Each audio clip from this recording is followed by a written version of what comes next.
let's get started. Just gonna have a nice little conversation. So introduce yourselves.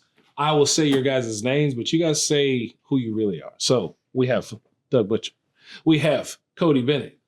Welcome to today's Tech Talk, today's podcast episode, the next episode on the feed. But who are you really? Cody?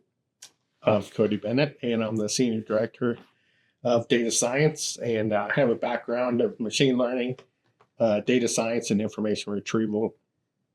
I've been published a couple of times at NIST, and we did a couple of Trek text retrieval conferences, which were competitions.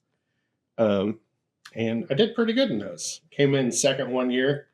I had to beat out a team of AI specialists, so felt pretty good about that. And just have been exploring AI and ML for a long time. Okay, it's more than I knew. So now I'm gonna start triggering questions about that because you went up against a whole team. Mm-hmm. That's right, one man to beat several people who understand AI. So, Doug. Hi there. That's a tough act to follow. I'm Doug Butcher. I'm the VP of Software Development here in Automotive. I've been in the software space for 25 plus years. Not published, no competitions, just good old-fashioned coding. I manage the team that builds the CXM and Pro products and the Alert Miner products. And I've been here, almost 8 years. It was 8 years in January. So having a great time. Yeah, I think I started just after you, or Shortly. Been in the Raytown office, yeah. Mm-hmm. Yep.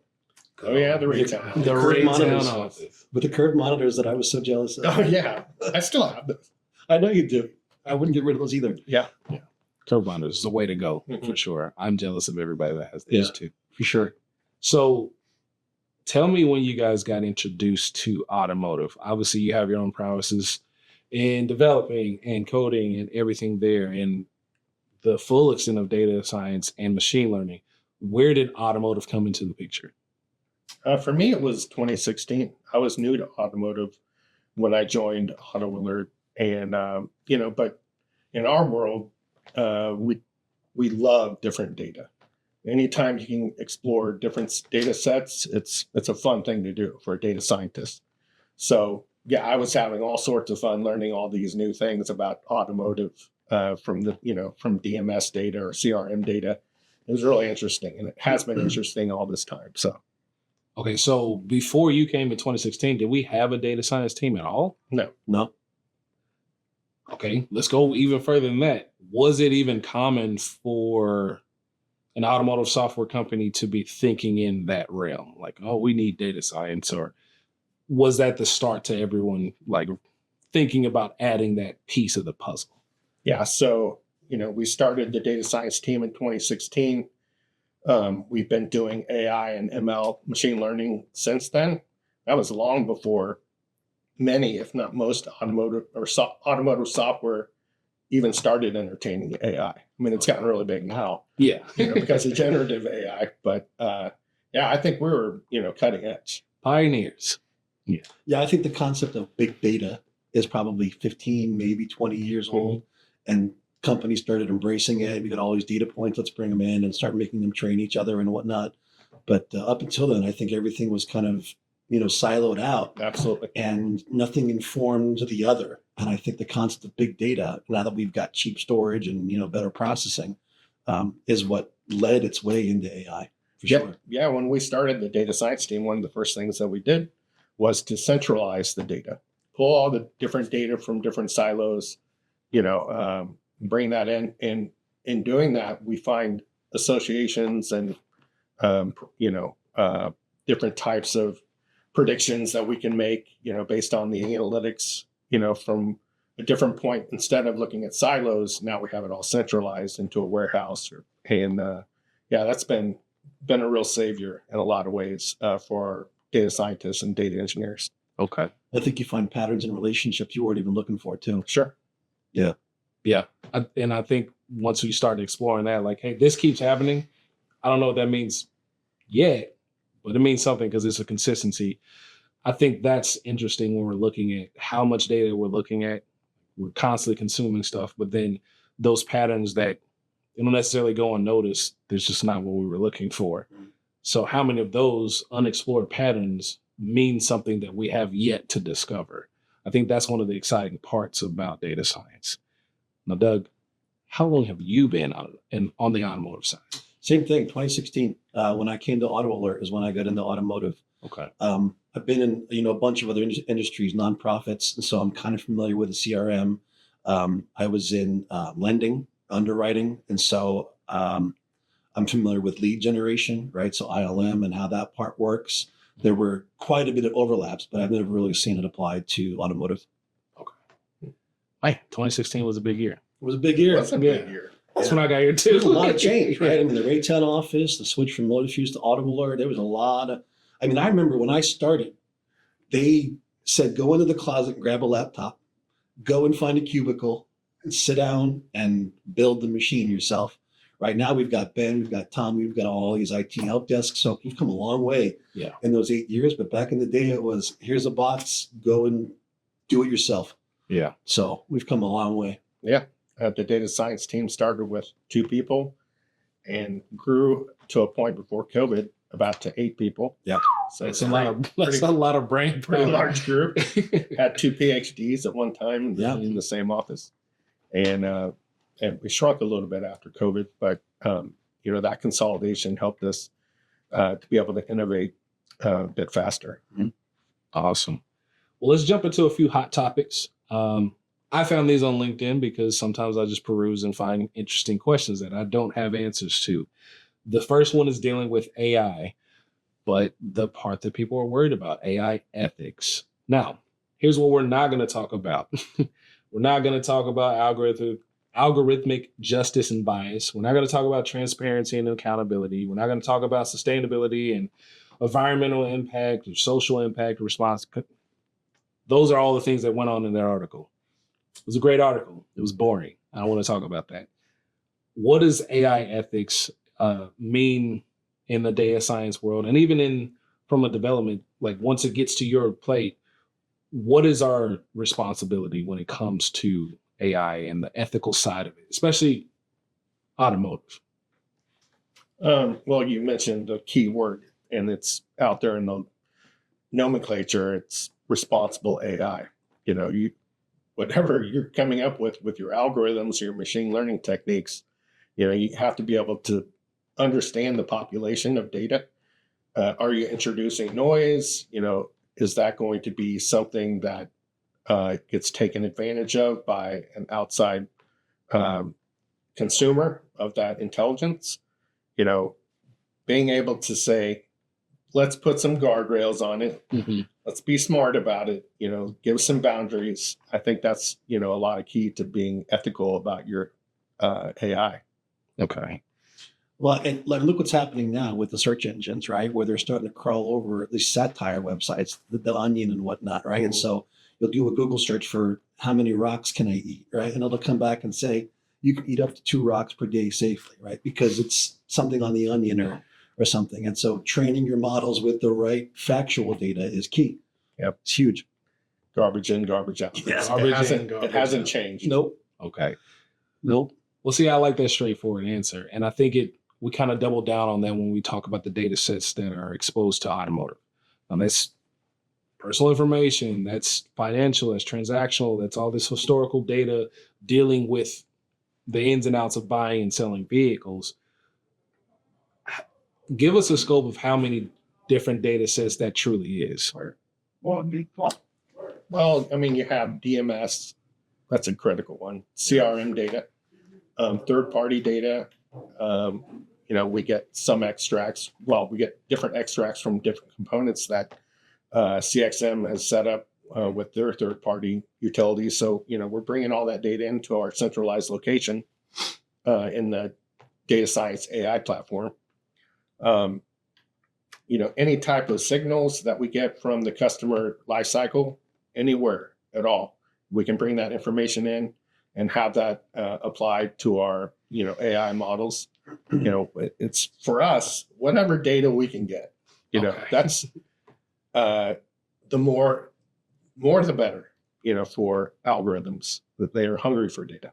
Okay. And the feedback loop too, right? You put something in the top and then it makes its way through the system. And then on its way out, you take what you've learned and you feed it back into the top. Sure, And absolutely. you just keep training yourself based upon the system behavior. as well. Absolutely. We have one solution that uses reinforcement learning, and that's exactly what it does. It needs a feedback loop in order to keep learning and finding these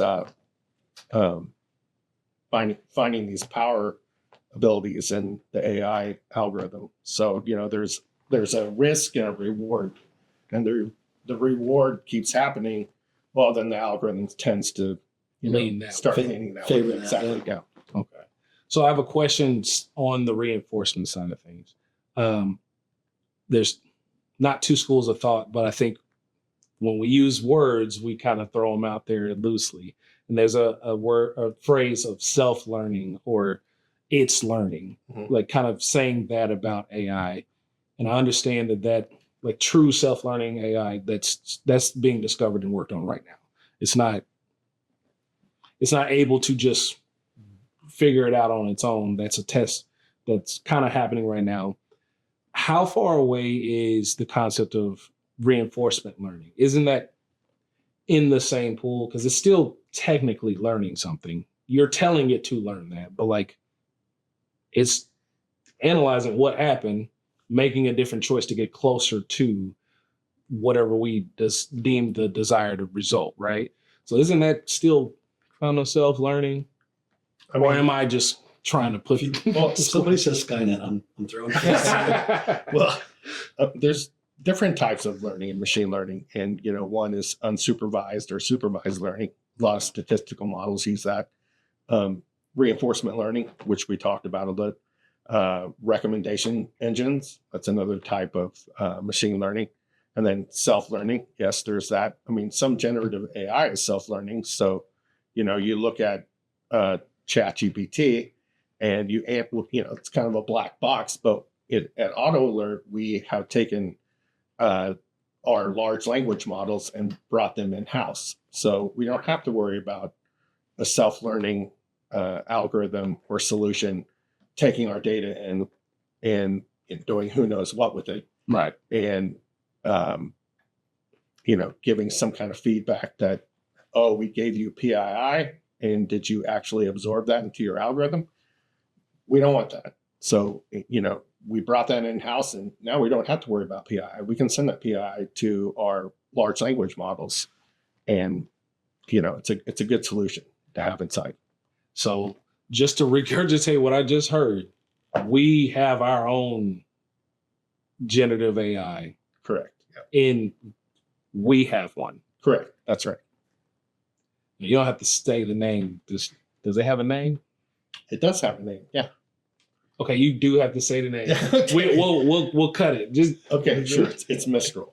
Mistral. Is the LLM that we're using. Okay, we're gonna cut But that. there are many open source LLMs out there. Okay. And so we do experiment with different LLMs to see which one might be more effective or the different solution. I mean, some LLMs are better at one thing than others. So it's about experimentation. You guys didn't stick with Cody GPT? no. They actually have an image or something like Cody AI that they throw out every once in a while. That'd be great. I'm probably still gonna call it Cody, but Cody 2.0. So that's exciting, right? The idea that we can do something like that, and we took it upon ourselves to, hey, this is going to be a better fit for what we're doing in our business. That adds a safety role. Let's switch gears and talk about the next little hot topic nugget, is specifically dealing with developers. Developers are skeptical of user-centered designs and their impact on timelines. How can you convince developers otherwise? So you're talking about gathering requirements from users themselves versus product managers and product owners doing that? Is that kind of where you're going? So the question was kind of vague and open-ended. I know that's I read it as this piece of tech that we're trying to design is geared toward whatever the user, whoever's using this, needs to interact with it. So this is geared toward the user, not just for the product doing what the product is designed to do. I actually think that's huge, right? Because usability is key, right? And so what you'll find in our dashboard is we have dashboards for managers, we have dashboards for salespersons, we've got dashboards for BDC agents. So while we're still lifting up the same types of data for them, it is tailored to the specific user or maybe the role, right? But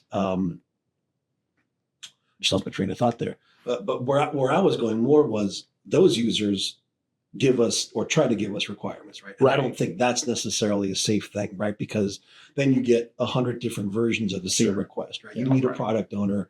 And companies have tried over the years to put out voting systems and to get their users' feedback, and you end up with a zebra, right? You really need a product owner, somebody who understands the business, understands, I guess, the majority, right. Of what you want, right? Because if I can build a product that satisfies 80 to 90% of my user base and still performs that business need and provides value, then that's what I'm going to do. But I think tailoring code toward the end user is, look at Apple. I mean, look at what their phone's doing, right? It's got to be intuitive as possible. And that's all about the user. Okay. So it's not a bad thing. And okay, is it true that it does take more time though? I guess. I mean, if you build a business application that does what a developer thinks it should do, then yeah, we can build that faster because we know how to click around in that system, right? We know the shortcuts, we know where to go, we know the menu items, but that's because we're developers who build and test our own stuff, right? Building something that users need to use is a completely different thing. I know a lot about our product, but I don't know how to navigate a lot of our product just because there's so much of it. I mean, it's such a feature-rich product. I still have to come to terms with what our desking tool, does. And it's a huge, feature add. But yeah, again, tailoring to the user, I think is huge. Yeah, and I think obviously in automotive, that's what we have to do to get it to stick. Automotive is a different industry. You can't just throw something out there and expect that, hey, you just have to do this. Well, you look at the attrition at the dealership, right? Your average salesperson at the dealership is a year, right? So you've got to have fast adoption and you've got to have sticky adoption. That's got to give them what they want. It has to be fast, has to help them solve their business purpose, and it has to be intuitive.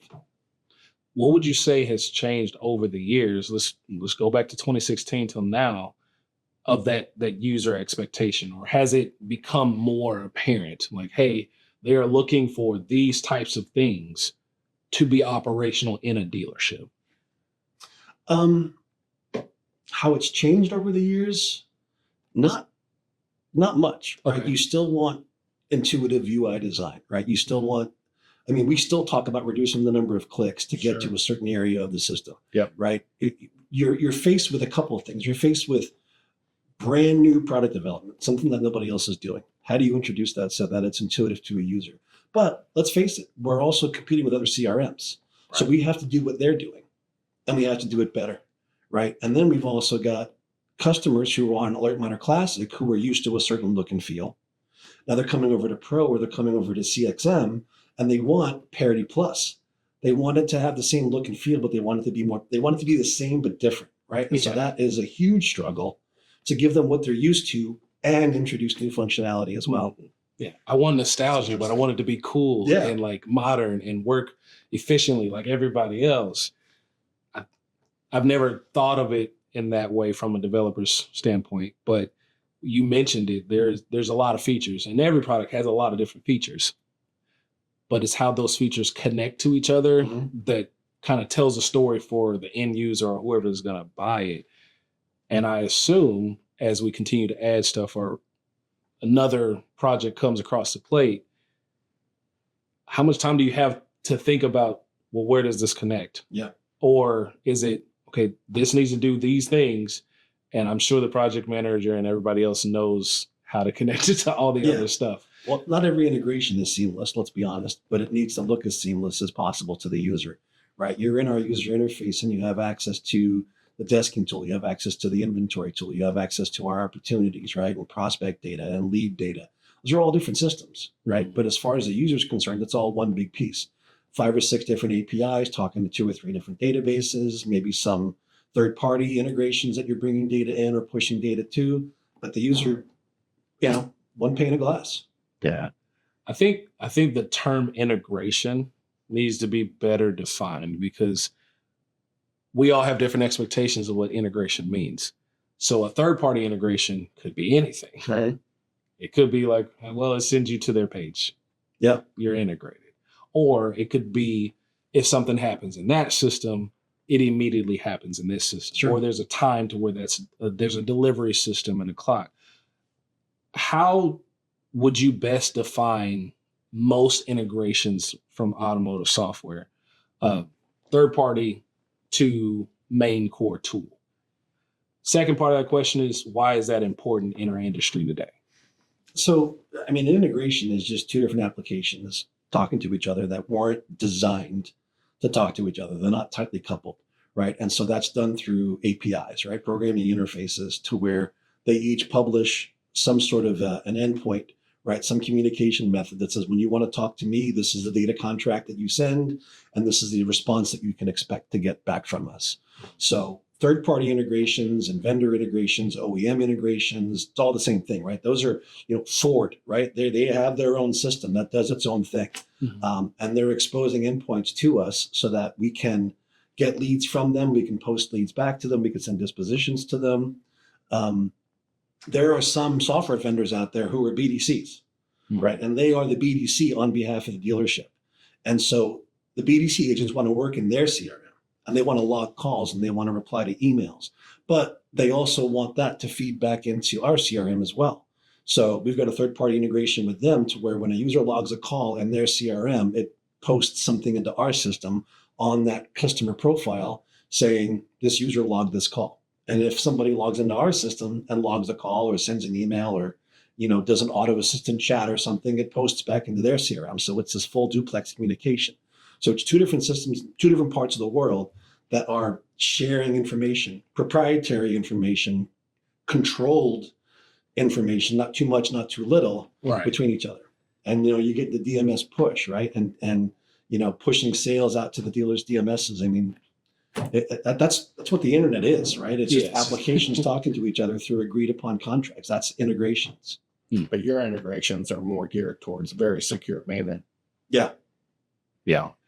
That makes sense. So I guess you kind of answered the second part too. Integrations are important because that's the only way anything's going to talk to each other. Yeah. And I like the example of the internet. The internet is just integration. Yeah. And we've come a long way with RESTful APIs and JSON. 20 years ago, you marshaling data over DCOM and B strings and C strings and you're not even giving XML a chance. No, I just skip right over XML, right from DCOM to JSON. Mm-hmm. Yeah, we're still using XML for ADF leads, though. It's still a thing. Yeah. It's horrible data, mm-hmm. but yeah, JSON and RESTful APIs. It's so much easier now to integrate with somebody than it used to be. Bang. So we're going to move on to a new little segment I want to introduce, and it's a podcast reaction.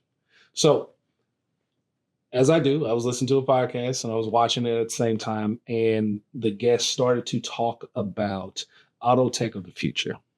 Naturally, I was inclined to, okay, what are you talking about? What are we going to look like? And the scope was what value will be created over the next 5 years. So what I'm going to do is show you that clip. Then we're going to come back on, and I want you guys to respond to what he was saying. Okay. So, where is value going to be created here over the next 5 to 6 years? Data. AI, hungry for data. If you can tap into that in an organized way that's meaningful for the dealer, that's the home run multi-billion-dollar deal. So those type of businesses, and I'm not going to be shamed. I have a little stock in LotLinks. I'm not certainly a controlling interest of the majority, but at LotLinks, they've got data. They've got a lot of it. CarWiser. CarWiser has an incredibly deep database of information on pricing and consumers and when they sell their car, right? How do they sell their car? When did they sell it? What price? What is the pushback point of whether they go forward or not? And we have 6-7 years of data that we could use. And if a company did a roll up with all these data companies that have all this history, it's an unbelievable valuation at the end of the day. I'm not a rocket scientist. I can't predict the future. I certainly don't have a crystal ball, but my gut tells me if you have data, good quality, deep data with history, the AI can do amazing things with that information and deliver value for a dealer and to consumer. So let's get back into it. The answer to the question was essentially anything that can manage massive amounts of data and connect them in a way that's going to be valuable to the dealer. Agree or disagree? Oh, I agree. Yeah. Getting as much data as possible is very beneficial for any machine learning algorithm. And exploring that data, that's what a data scientist loves to do. Experiment, run different types of research, understand what the latest trend is out in AI. Can I apply that to this problem or, to this innovation that I'm trying to create for the dealership? And understanding what important innovations are for the dealership. What are they expecting from the data? What could we give them that's even better than what they expect from the data? It's something cool is always around the corner for a data science team because we're constantly looking, for that next cool thing. So being able to access all that data and have it into one central repository, which is what we have at Auto Alert, that's not going to stop us at all. We can bring in any amount of data we want. It's very scalable, and we built that way since 2016. So the real question is, what do you want to do? Sure. Because we don't always have the ability to answer what can we do before we know what types of things you would like to see. And I think there's a middle gray area where both sides have no idea what's possible just because I didn't know I needed this until you told me I could do this. Now it's like how most of our conversations go. Like, hey, so what you working on? Oh, this, and this. Oh, do you think it could do X, Y, and Z? And then that sparks this whole other tail of thought. So how did you feel about the clip talking about the data side? Obviously, data is huge, right? I mean, we can talk about data all day long, but and what's I think really important about it is the accuracy and the predictability of it, right? To be able to tell the consumer that they're in market before they even know they're in market, right? Just by looking at their behaviors on the internet, right? We've got JavaScript on all of our dealer sites for SRP and VDP stuff. Very powerful. Knowing when a customer is going to be in a position to upgrade their vehicle before they even think about looking, right? Start dropping those teasers in there through our Engagement Studio tool, right? Through some automated emails out of the CRM. That is where I think using that data is going to come, right? Because I mean, getting return customers to come back and purchase is, our bread and butter. Where I went before I even watched that clip is, yes, data, right? Obviously, but staying relevant in terms of, again, going back to the user interface, right? We're changing the way that we communicate with each other, right? With the social media tools, with Snap and text messaging and stuff, to have a salesperson walk back to their desk to look up inventory or to do whatever, right? That's where mobile's key, right? And getting everything, mobile's key for the salesperson while they're on the lot, but mobile's also key when we're communicating with our customers because they don't want to have to go and check an email, right? They don't want to have to answer a phone call. Alert Miner was great, but what it did was it lifted up consumers so that the salesperson could cold call them, right? With Engagement Studio, with, the CRM that we've got, we can engage through SMS, we can engage through email, we can engage through phone, we can engage through print media.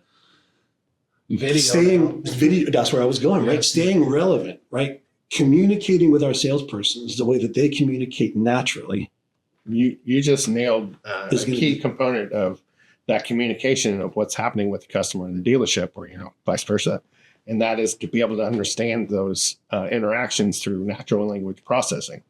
So with natural language processing, we can get down to classifications of an email or an SMS text. We can get to summarizations. I want to summarize this really long email thread because I really don't want to read it all. Oh, they're talking about a schedule. That's terrific.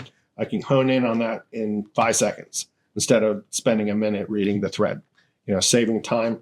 understanding that communication with the customer, I think, will also be very beneficial, in the next 5 years as we progress with natural language processing and generative AI.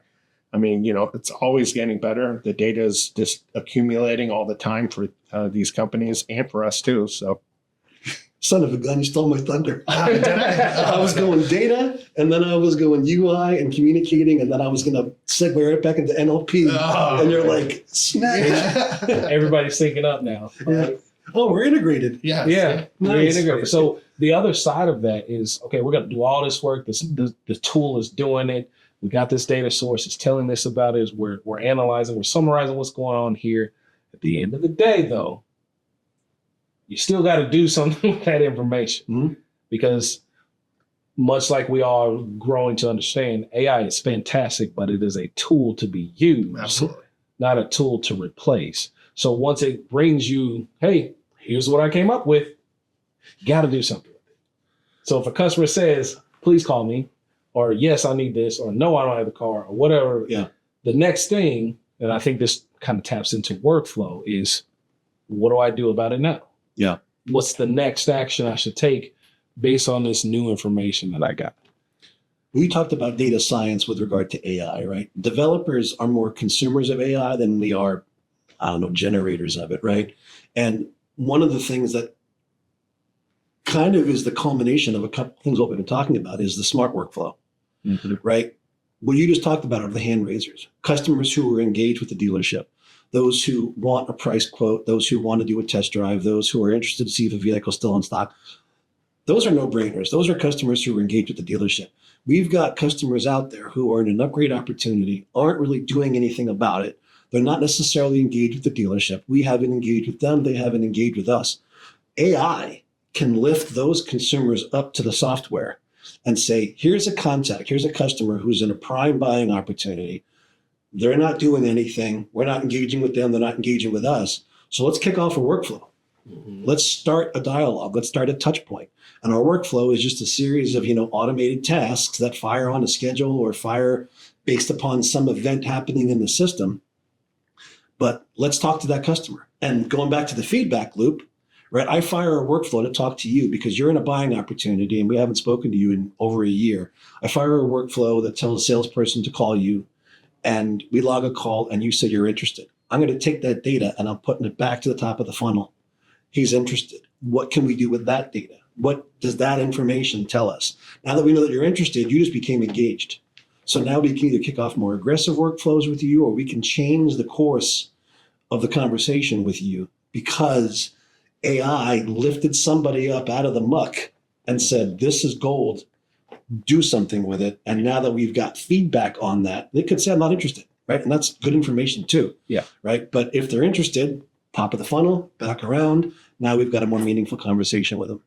Yeah, AI is really good about finding those people that are trying to fall through the cracks. If we use natural language processing and detect that a customer is being ghosted, hey, no one's responded to me. Why haven't you been? Why didn't you call me? We can send that to the workflow and immediately pick up on that, and they can identify which salesperson that is that needs that information and take action on it. Well, and to kind of go there, everybody lies. So customer going to be like, I'm not interested. Hard to get. But then Yeah. we pick up activity on the website and they're looking at these different search results pages and they see the VDPs they're landing Yeah. on. Oh, schedule an appointment. That's what, pick this customer up physically on the lot. All those other data points are coming back into it. And then that also informs the workflow saying like, yeah, they said they weren't interested. They just didn't want to talk yet. Yeah. Here's what's going on. Mr. Dealer, how would you like to handle this situation? Because that's when the strategy comes in. The other side of it is users lie too. Well, yeah, I called him. Sure. Right. Well, it looks like you did it. Yeah. So let's go ahead and escalate that. Like they said they didn't receive a call and AI doesn't have the capacity to lie. So I think there's a great service that can be had with having a combination of all of these different things. I want to kind of get down to the nitty gritty though. Okay. Are we developing products that pass the DISC test? What's the DISC test? All right. Dang it. So he stole my thunder. DISC does it sell cars? Just going around. And when we're talking about Auto Alert and we're talking about software in the industry that we have today, how do we go about accomplishing DISC wherever, especially now that we're in AI world, right? We're not putting that back in the bottle. No. It's too good. Yes, absolutely. One thing that we do with the data science team, we look at the metrics from the customer buying predictor, and that's the score on the deal sheet. So Say that again, because people don't know that that's what it is. it's the customer buying predictor. It's what we have. It's been that way since 2016, and before that, it was the deal sheet score. But in 2016 is when we made it a machine learning algorithm. Before it was just a static algorithm, very simple, but now it's a learning model. Anyway, we look at the metrics of what happened in the last 90 days, 120 days, whatever the time frame may be, and we analyze just how well a block is doing or how well the score is doing. We want to always see, really good buy rates. So if we see something slipping, maybe there's something wrong with the algorithm, maybe there's something wrong with the iBlock, things like that. We can analyze these metrics and be able to take action on that. I'm sure it's a bad analogy, but to me, it's almost like A/B testing, Yeah, in a way. right? We try two different things, measure the output, and you go with the one that worked better. And then you keep, pathing through different A/B testing until you've got something optimized. Yeah, A/B testing is very popular in machine learning. Yeah. And I think the pros and the numbers, obviously, when it comes to this, especially with, historically, our alerts, you can see which ones sell cars and which ones don't, and which combinations sell better. Now, I want to see if you can rattle some of this off, some percentages off the top of your head. Tell us about how our alerts do, and then tell us the best version of those alerts and what dealers need to understand about these groups. I'm glad you're asking you that question. Well, you take any random customer out of the system, and that's going to be, and their buy rate's going to be below 1%. So there's the baseline. So then you have an iBlock, which is the highest performing block in our system, and that's about at a 4% buy rate. It's really good. Okay, so explain just what's the definition of iBlock for everybody that doesn't know. Oh, it's finding a customer that's going to purchase within the next 90 days. This customer is in market and ready to purchase within the next 90 days. Okay. Yep. Keep going. So that's an iBlock. So then we can break down what's the highest scoring of a customer, their main score. So we can look at 90 to 95, 95 to 100, things like the 88 to 100. What's that buy rate? And the buy rate of 88 to 100 is higher than the iBlock. So really, if you concentrate on those really high scoring customers, you're going to probably have a pretty good outcome as far as selling vehicles. And, that's how alert miners started, like you were saying, cold calling. But with this new system, that Doug and all have created with CXM, you've got the ability to not only hone in on those high scores or hone in on the blocks, but being able to, kind of mix and match. I and E, as we've heard, are very good blocks to have to work with. Okay. So I&E is in market and engaged. What's the difference between engaged versus a customer that's ready to buy in the next 90 days? Engaged is, they're having signals out in the customer life cycle. Maybe they're online, maybe they're offline on the dealer lot, things like that. Okay. And you putting those two things together, saying not only are they engaging with your dealership and taking steps, they're also likely to purchase in the next 90 days. So what's the buy rate of just that combo? Ish. It's between 3 and 4. I would need to, do some calculations. Yeah, because I haven't looked at that particular, correlation. But you got it. And again, AI lifts the data up to software, right? And so users can go into our system and they can create a search to look for customers who have a score between 80 and 100, or they can look for customers who are an iBlock, and they could save that search off. And every morning our system will execute that search and take the results of those search and fire workflows. And so now salespeople, again, Alert Miner was do a search, look at the results, make cold calls. Now it's do a similar search, but based upon data that's suggested to us based on AI, and build targeted campaigns. And then every morning I'll have 5 or 10 customers in my inbox, right, in our Auto Alert inbox that I should call. Now, you'll see dealers doing score-based, block-based, A block, I block, E block based. Some of them are just F-150s who have, less than 90 days left on their term, right? Because I'm the F-150 guy at the dealership. And so that's what I'm interested in. Yeah, I block's great, opportunity to rank, sure, but these are customers who are currently in F-150s. I've got a lot of F-150s on the lot. And so I use the data that AI is generating to build those searches and have them automatically fire these workflows so that I can trickle in customers. And salespersons always has something to work on, right? Yeah, in the past, in our system, users had to go and find things to do. Yeah. What we're trying to do is give users things to do. Right? If you follow our prescribed actions, these cars are going to sell themselves. Right? We're lifting up what's our slogan, right? The right information at the right time. Yeah, I'm sure I got that wrong. They're going to kill me for it. Right? Knowledge is power, timing is everything. But it's the right message at the right time to the right customer. Mm-hmm. And so lifting that customer up, making that phone call, because they are in this unique position, can awaken something in that customer that they didn't know. Sure. Sorry, that got deep. No, that was great. And understanding how we should contact them. Yeah. Should we actually contact them through an email or a call? Which one's more effective? Which one do they like more? What's their form of communication? Yeah. That communication pathway is going to be huge. And then, like you said, you can segment it based off of what you care about, what you need at the moment. And I think that speaks to the agility of having this much data. Because when we're looking at the CRM, you have all that data as well as leads coming in.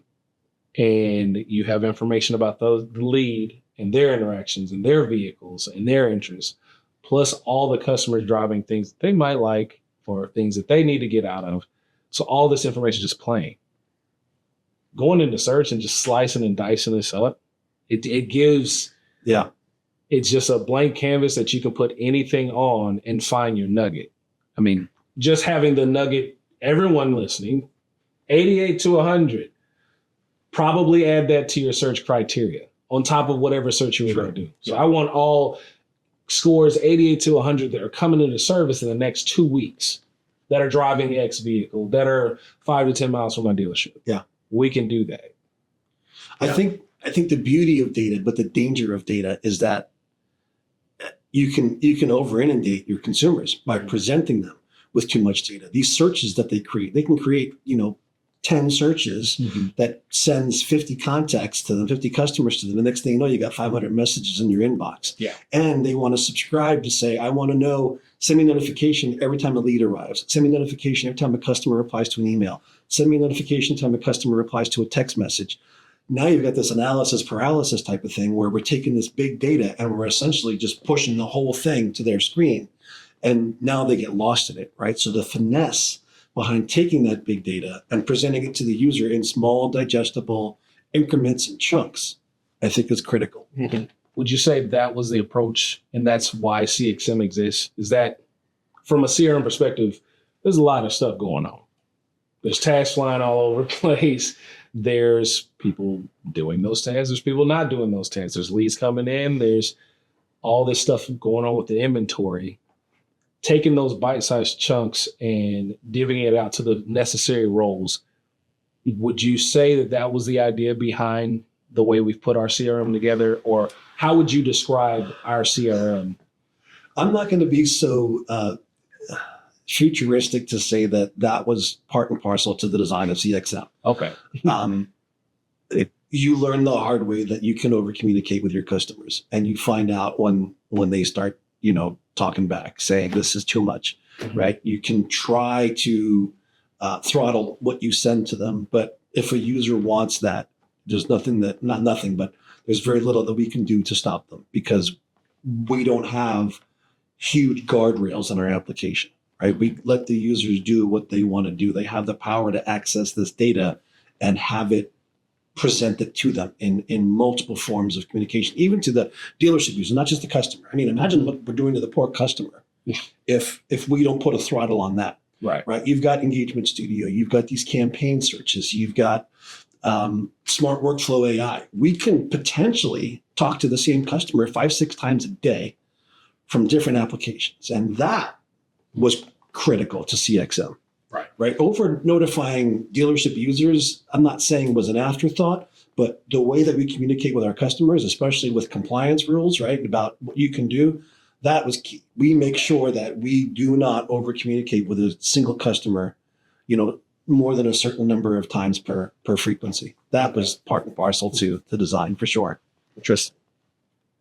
Well, there's so many other directions we can go.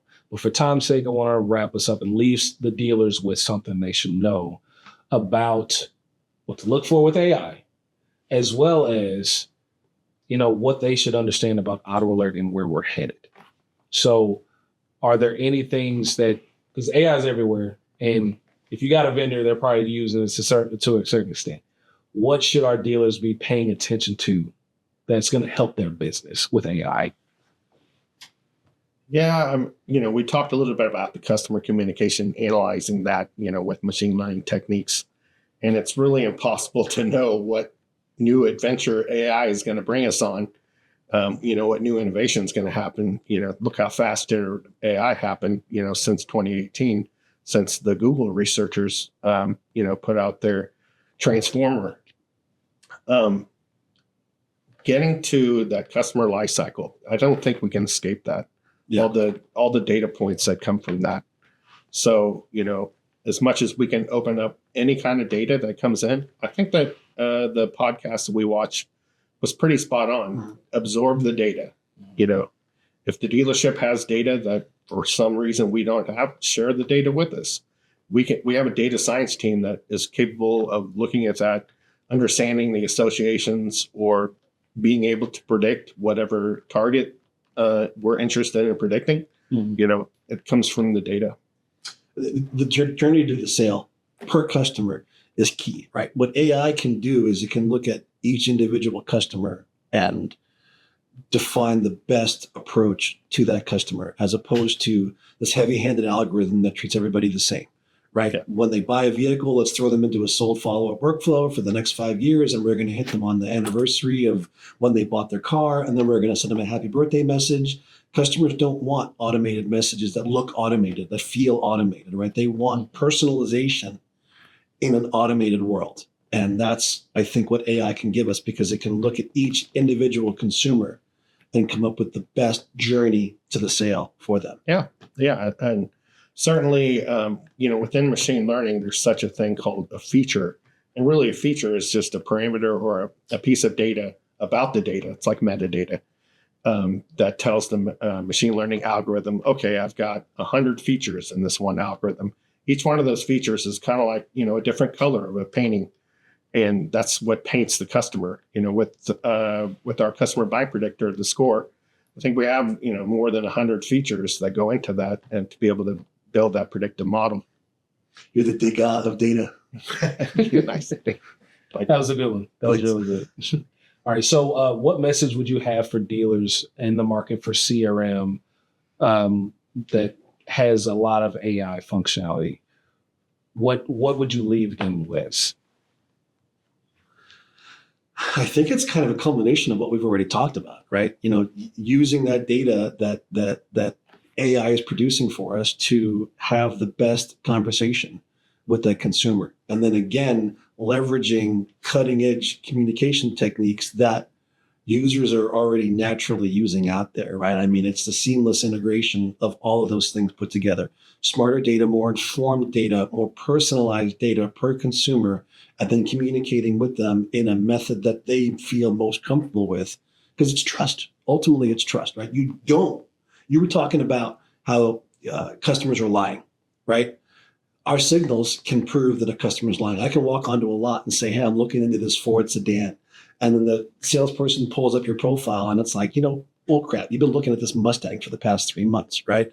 It's communicating with them it's getting that level of trust and not oversharing the big data that you have on them because you don't want to scare a customer away. And, you so much as think about a skateboard in your house and next thing you know, it's showing up in your Facebook feed, right? Yep. And that freaks some people out. And so communicating with our customers and exposing the level of information that we know about them versus not exposing what we kind of really know about them and not scaring them off, establishing that level of trust with the dealership, because that's key, right? I mean, we're just a tool that enables salespeople to have transactions with customers. Our job is to get that user everything that they need to have a trusting, meaningful conversation with the customer, because obviously we're in the business to sell cars. So again, it's a combination of everything coming together to make that trusted, accurate, predictable transaction between two parties. Yeah, Doug mentions trust, and there's a lot of anxiety about AI with companies. And companies that have invested AI in the last couple of years, are they making any money at it? It's kind of the question out there too. It's like, well, what? Where's all this? Where's everything that we were promised? Right. And so, being realistic about AI, but also not being scared of it. Using it as a tool to elevate your entry level person to be something much better than they are besides entry level. Yeah. Are they a 5th year salesperson? Probably not. But, that AI gives them the ability to enhance their daily activities. So, yeah. Well, I want to thank both of you for spending time with me. There will be another conversation, especially as we get further down our roadmap with some other things. I know there's some things in the hopper that we cannot talk about, but I am excited to have you guys back for another Tech Talk. Thank you, gentlemen. I'll have to sign the NDA before we do the next one. Yeah.